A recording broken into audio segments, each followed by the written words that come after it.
What is going on, football fam? This is Dave Sarner, your host of the Rise and Fall Fantasy Football Show. Welcome to the Week 6 edition here, as we're going to get into every single matchup, every single game, and every single player that you guys need to know about going into the big bye week season.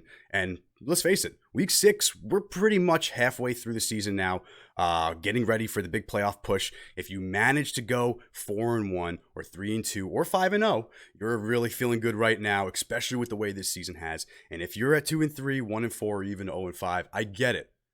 Everything looks bleak right now, but let's be clear. This is the kind of year that anything can happen. I was 1-6 one year, and I ended up coming back winning 6 straight and won my championship. So there is hope.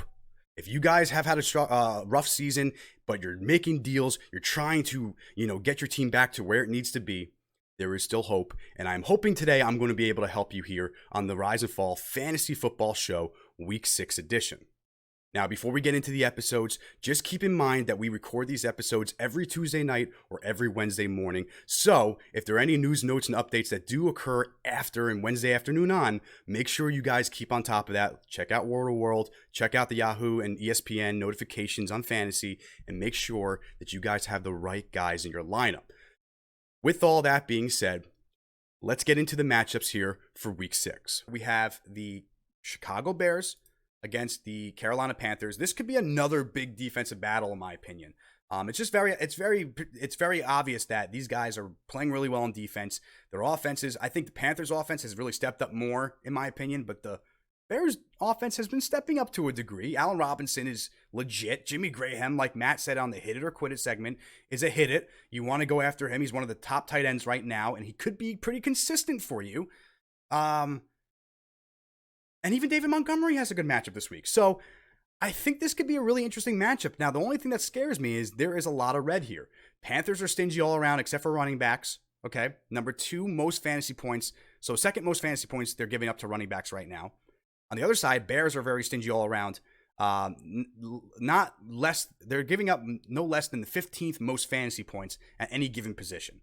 So that's pretty good. They're in the top half in terms of being stingy on defense. Quarterbacks is a struggle, so Teddy kind of gets a tick down this week. Nick Foles, I'm fading out. You're not going to try to go after him. But like I said, number 2 against the run, against running backs rather, for Panthers in terms of points given up, David Montgomery could have that week.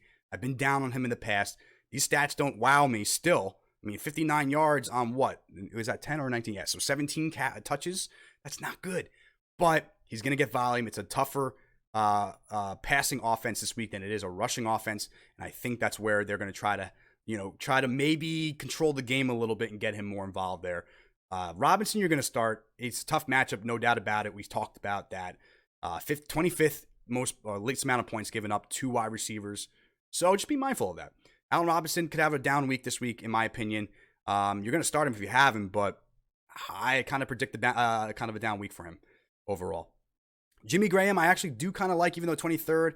I think his floor is pretty decent. I think he'll at least get you 5 targets. And if he can get you 50 to 60 yards, then hey, you're getting like 7 to 8 fantasy points. Expect that more than your 10-point and touchdown game. He is pretty much touchdown dependent outside of that factor. So I do think that he can get like 5 for 50 and a touch this week, though. So I think that it's possible. Nick Foles is definitely keying in on that a little bit more. We saw targets all to Allen Robinson. And outside of that, it was Mooney and Jimmy Graham that got the next 5 targets. So I think Jimmy Graham will get a little more involved this week. It's going to be a little easier, but not much easier against this Carolina defense that has gotten very good. So I don't love him, but I think he's a pretty good floor option for you at tight end this week. I think you can at least expect 7 points from him in a half-point PPR. Robinson, I do expect around the same. By the way, 7 points, maybe in a half-point PPR. I think he has a down week. I do. I have a feeling. David Montgomery, I think he steps up, has a little bit better of a game. Maybe around the same thing, 15-point game, 14, point game or so forth. Teddy B, I do like him, but not crazy against that Bears defense. I'm going to probably sit Teddy Bridgewater this week. I don't like the matchup. Mike Davis, you start. Mike Davis, I have him really high up there. Let's see here. He is at number 7 on my list. So he's number 7 overall. He's above Jonathan Taylor in the matchup we just talked about, right below James Robinson, right below essentially Alexander Mattison, and those two guys. So I really like him this week. He's an RB1 in my opinion. And you can say what you want, but the Bears, if they do have some kind of weakness, it could be somewhere inside at the running back or tight end. And let's face it, the Carolina Panthers ain't using their tight end to get that exposure. I think they're going to use Mike Davis, and he's going to get it going here. So I love the running backs in this matchup. I don't like anyone else, to be quite honest with you guys. So if I had to, guys, listen, I know it's hard. Robinson, you're going to start, but don't feel good about it. Robbie Anderson, DJ Moore, I think one of them might have a decent game, but I think it's going to be a down game for this pass game this week. I think Teddy struggles. I think he puts up a single-digit fantasy game maybe even, and I think Mike Davis is the only thing that truly saves the game for the Carolina Panthers. Now, we have the Jets and the Dolphins here, and let's be real here. This matchup, I really just think it's going to be a blowout for the Miami Dolphins. They look good. I know my buddy Sean, Matt and I's buddy Sean, I know he's a big Dolphins fan. Dolphins dude on Twitter, by the way, if you guys want to check him out, he's really good at giving you guys some really awesome stats about, some of the trends that the Dolphins have dealt with over the last couple of years since Brian Flores took over and so forth. And some of it's really intriguing. He puts together some really nice stats. Big Dolphins fan, huge fan of them. So check him out if you guys want to, but I know he's thrilled right now with the way the Dolphins are playing. Not just beating San Francisco, guys. 43-17. They shit on them. Really no other way to say it. Jimmy, and it's not, don't give me this shit, well, Jimmy got hurt and this. Jimmy threw 2 picks before he got hurt. A lot of that had to do with him playing that. So I love the Dolphins defense. I think Byron Jones, as Dolphins dude mentioned, Byron Jones was back. You have your starting corners, all these investments that you put in there. Now they're all back together, and they played fantastic the last 2 weeks that they've been together. I don't even know if I got them. I have to double check. I tried picking them up in 2 leagues this week. I think they're great in position. Obviously going up against the Jets. No Le'Veon Bell now. The big news of this game, obviously, Le'Veon Bell, if you guys weren't aware, last night during the Tuesday night game, it's Wednesday morning, by the way. Last night, Le'Veon Bell was released from the New York Jets after being basically trying to get traded from the Jets end. They didn't get any takers, so he is available now. We'll see where he ends up signing. I'm sure he'll end up going somewhere. Like we talked about in the Hit It or Quit It show, guys, I am rooting. Some reason I would love to see him go to Green Bay. I think that could truly open up. And I have Aaron Jones. I'm not thinking that's going to take away that value. But Le'Veon Bell's gone. I think we start seeing a little more of LaMichael Pirine down the line. I've talked about him a few times here in the last couple of weeks. Still not sold all the way on him. This offense, Adam Gase, a lot of problems. That being the case, Frank Gore, I just don't see being the ball back here. So I think LaMichael Pirine could be an interesting pickup. Stash him, see if he becomes the guy. Because if this team does in the future get anything going, I think LaMichael Pirine will be the guy to make it happen from the run game. On the same side, guys, listen, I was dead wrong about Crowder last week, and I'm sure a lot of people were. Crowder it doesn't matter who the quarterback is. It seems like you can feel comfortable now throwing him in, whether it's Darnold or Flacco. 10 targets, 8 catches for 116 yards and a touch. It just seems like he's always getting open and always getting catches and always getting yards and always getting touchdowns. I think to myself every day, if a Washington football team just signed Jamison Crowder, hey, we'd have him and Terry McLaurin right now. What a combo that would be. Can't look in hindsight. You have to keep looking forward, unfortunately. But I'm glad to see Crowder really stepping up and really kind of emerging to his highest potential that we all kind of knew in Washington he had, but was never seen to be utilized correctly. He always was hyped and never really achieved it. Now he's achieving it, and he's a comfortable wide receiver too. I love him. You keep starting him. I personally don't care about the matchups. He's going to be more of a slot guy. They'll move him around. They'll figure it out, and it's going to be volume and targets. So I do like him. At best, he is a wide receiver 2. At worst, he's a wide receiver 3. And that's all you can ask from a guy from the Jets right now. The only one, in my opinion, who is legitimately rosterable. On the other side of things, Ryan Fitzpatrick put up a good game last night, guys. He's still in the mix here. He's still trying to keep his job, winning games. And I think if they keep winning, we might not see Tua until much later in the season, at least until much later when I thought I was going to see him. But Fitzpatrick's playing well. Now, Myles Gaskins had a great game, guys. I love that. You're going to fire him up again this week, by the way. Jets gave him up the 5th most points to running backs. So you feel good about Myles Gaskins. I think he has a big week again on the wide receiver end. Again, Jets aren't great against all of them, but I don't think they're bad either. I don't think they're great. So you're going to start Devontae Parker. I'm going to be mindful. Now, I know Matt was a hit it or quit it guy, and he said hit it on Preston Williams. Listen, I didn't want to step on his toes or take his thunder, or anything like that. I'm not sold. You guys know my stance on Preston Williams. He put up a great game, fantastic. That is an anomaly of what he's done so far. Now, he could trend up. If you hold on to him for one more week and see what happens. I personally cut him from my teams, and I feel much better about it. I don't care if he went off. I don't love him in this matchup here. It could very well revert back to what we've seen the last couple of weeks, and that's just really awful target share to Preston Williams. 1 or 2 looks in the red zone. That's pretty much it. I do think it could be a good week for him. I'm going to go with Matt's recommendation, but I'm going to be cautious for myself. I'm not personally going after him, but it was a great game. Good to see him get back on the right path, at least. And they do have a decent matchup, but not the greatest. So I think this could be the week where, listen, Jets, Dolphins can get really sloppy. It's divisional. So just be mindful if you're going with any of these starters at wide receiver in particular on the Dolphin side. It can get really sloppy. It might become a Myles Gaskins show because they're going to see, hey, the run game is pretty damn easy against the Jets. And so I think that's where you can really actually see them potentially, getting those points. I don't think there's going to be 2 wide receivers getting points this week for Miami. And I don't think it's going to be Devontae who doesn't get it. So I like Devontae. I like Gaskins. I even like Fitzpatrick to a degree in this matchup. But I'm super, super cautious about this matchup. Divisional. These 2 teams, they play each other. It can get really sloppy in these games. And I don't like that. Gesicki, on the other hand, I do like. I think that he's going to get more involved. I mean, we keep seeing him kind of having some down weeks, but this is a good week. 6 for 5, 91. They know if they give him the ball, they give him volume, he gets the ball. So I think they're going to keep doing that. Gesicki, in my opinion, is a top tier tight end this week. You can feel comfortable throwing him in your lineups. Even though it's similar to that. Again, Devontae Parker I like. Gesicki I like. Myles Gaskins I like. Weirdly enough, I don't like Ryan Fitzpatrick. I think it could be that weird game. And that's why I'm being cautious on Preston Williams this week a little bit too. Even Devontae Parker it's had. I do think Gesicki maybe has the same volume. Maybe not putting up 11 points, but I think he'll still get you 9 to 10 points minimum. And then I'm only starting Jamison Crowder on the other side. I'm phasing out everyone.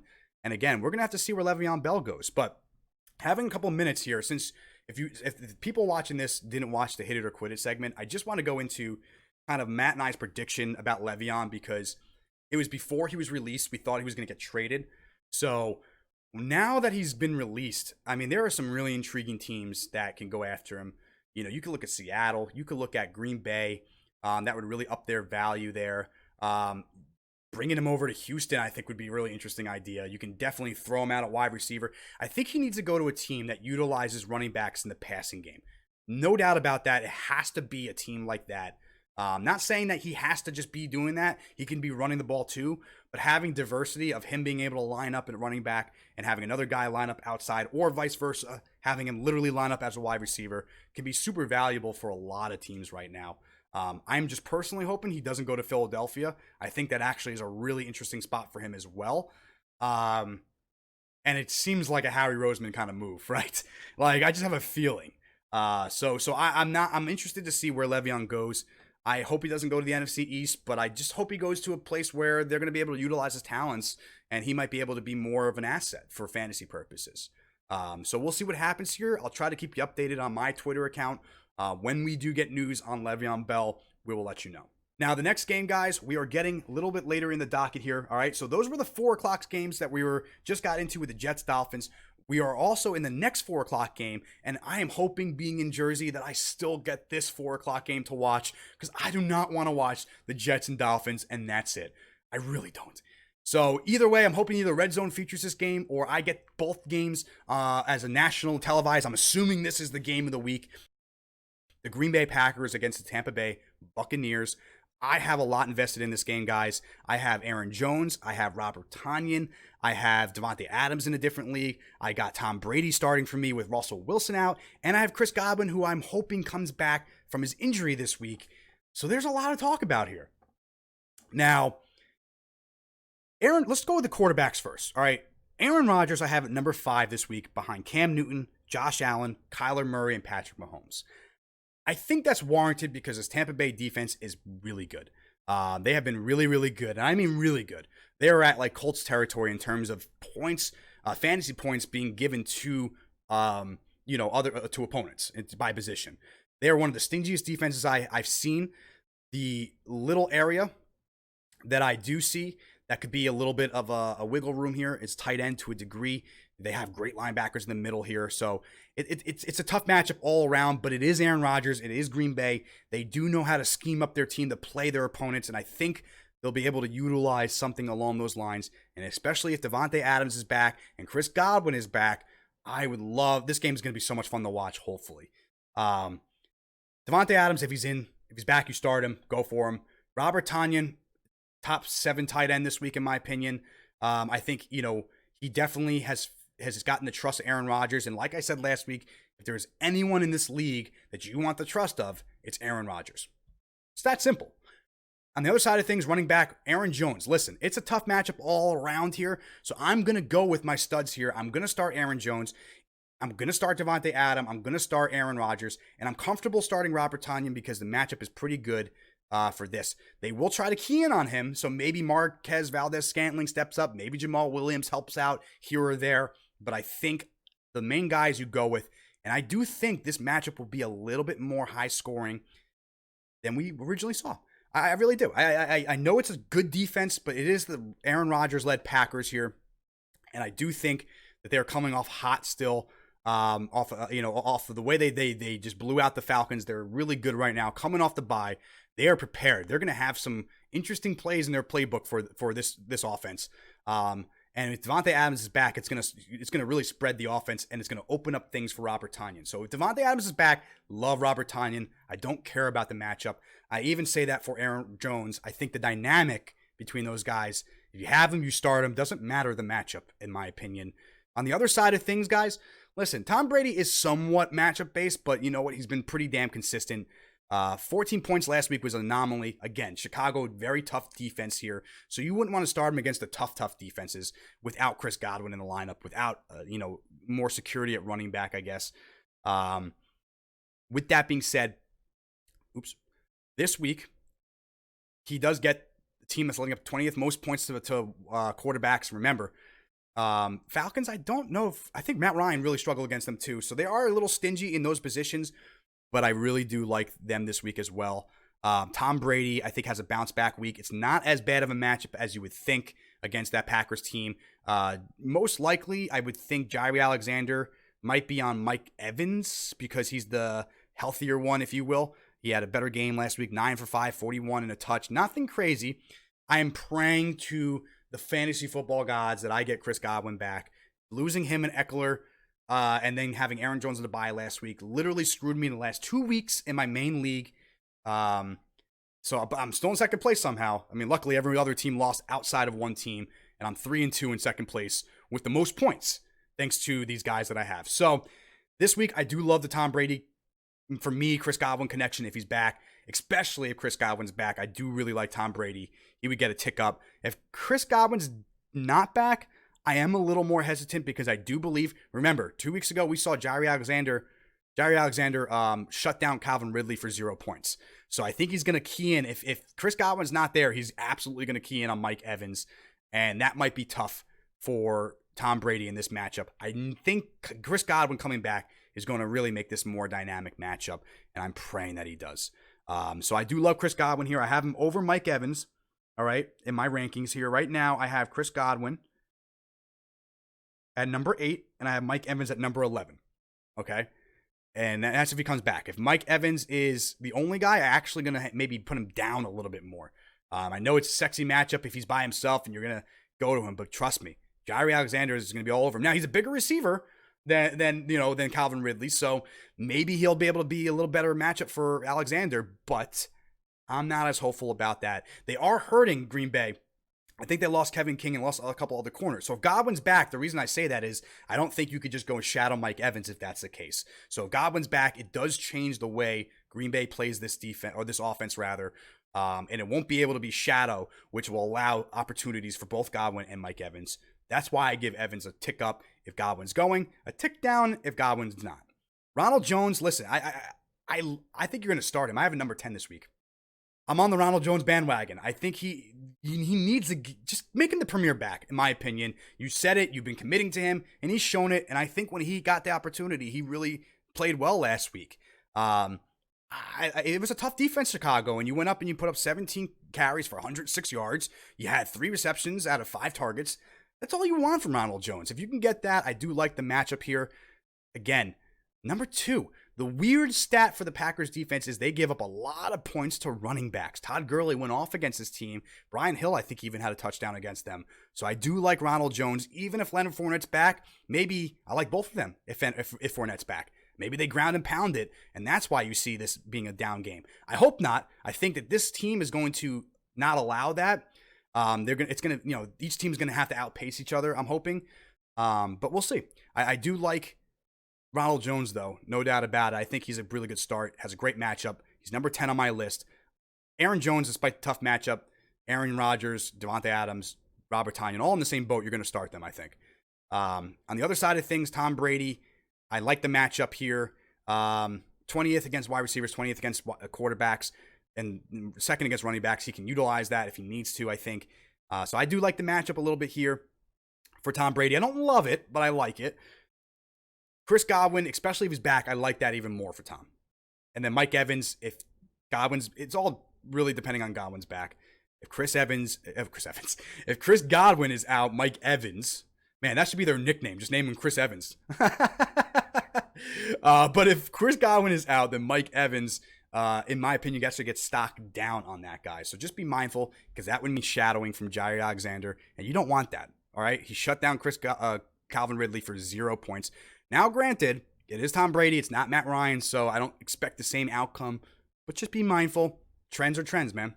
With all that being said, guys, thank you so much for joining me today. I'm Dave Sarner, your host on the Rise and Fall Fantasy Football Show. Have a great day and stay safe, and I hope you guys all win your matchups this weekend.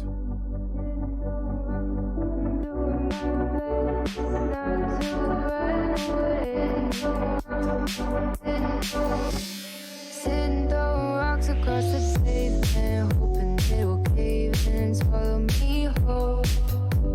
Wondering where my